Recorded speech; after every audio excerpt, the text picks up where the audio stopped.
In late 1943, the air over Europe had become a place of dread and fire, a realm where American bomber crews faced the terrible truth that their missions into Nazi Germany were pushing them toward the edge of defeat.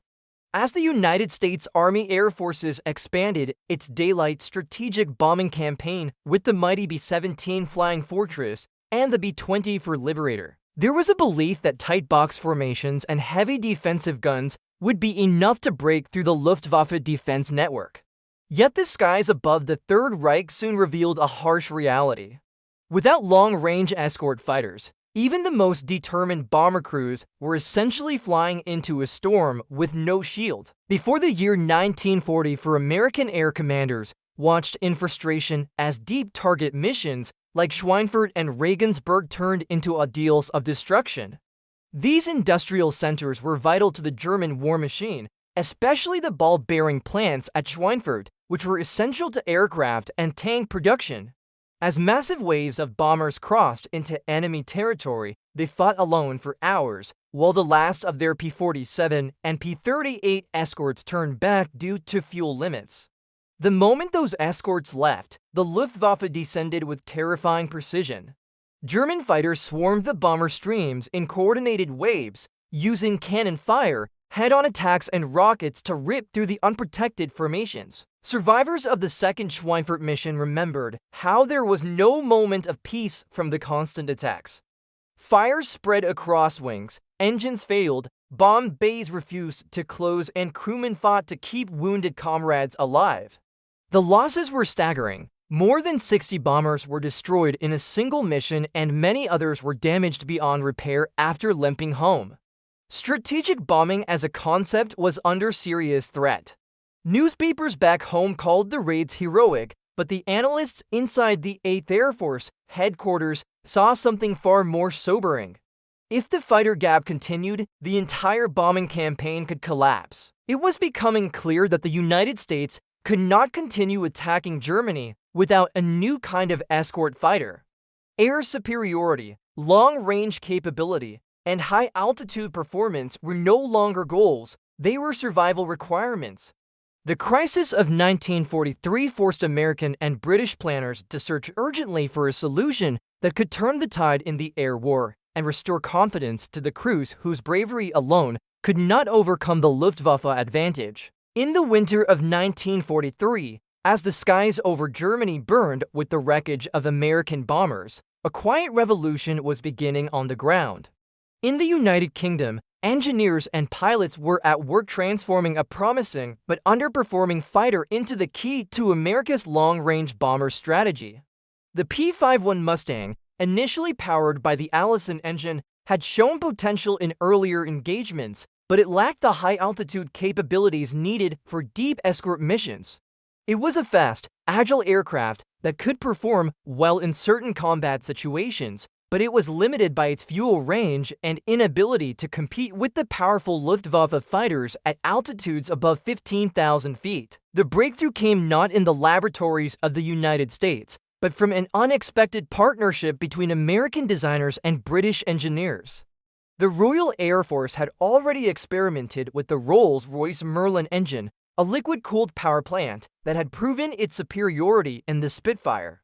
British officials recognized that the P-51 could be vastly improved if it were fitted with this engine, which had been designed for high-speed, high-altitude combat. In late 1943, after a series of tests and refinements, the P-51 was fitted with the Merlin engine, and the results were nothing short of extraordinary.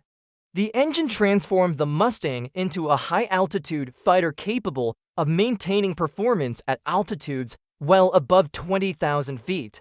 This was the missing link. For the first time, a fighter aircraft was now capable of escorting bombers deep into Germany, protecting them all the way to the target and back. The newly modified P-51B-C, which entered service in early 1944, was an entirely different aircraft from its predecessors. With an increased fuel capacity, enhanced range, and unmatched speed at high altitudes, it could escort bombers into the heart of the Reich and engage Luftwaffe fighters on equal terms. The Mustang's wings, designed for stability and control at high speeds, gave it an edge in dogfights. The Merlin engine made it a fighter with the range to pursue the enemy into their own territory, a fighter that could tip the balance of air superiority in favor of the Allies. With the P-51 Mustang now capable of performing its mission, the Allies had in their hands the weapon that would shatter the Luftwaffe's grip on the skies. But this was not just a technical victory, it was a strategic one.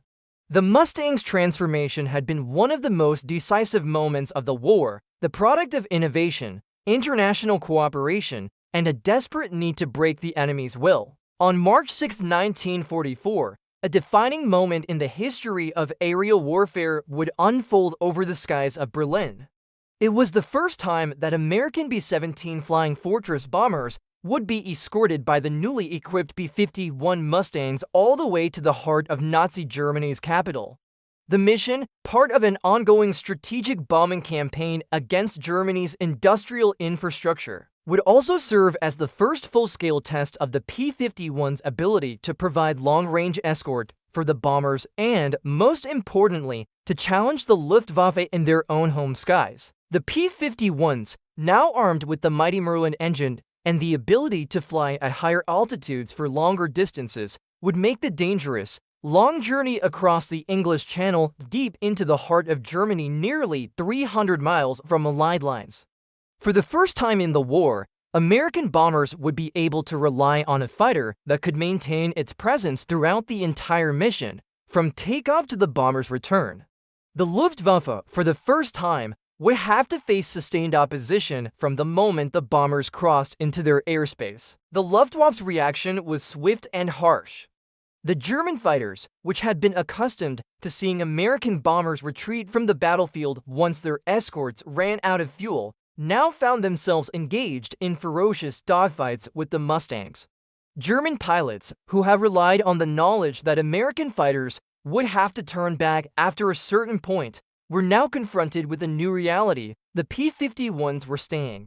The Mustang escorts were not only able to cover the bombers throughout the entire mission, but they also took the fight to the Luftwaffe, engaging German fighters at every stage of the operation. The result was devastating for the Luftwaffe.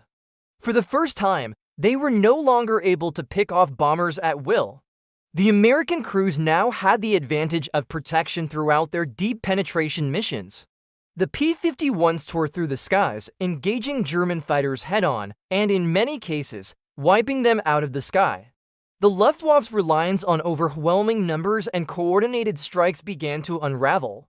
German pilots, many of whom had gained reputations for their skill in battle, were now being shot down by the very escorts they had once considered an afterthought. The Berlin raid would be a landmark moment in the war, not only because of its tactical importance, but because it signified the beginning of the end for German air superiority.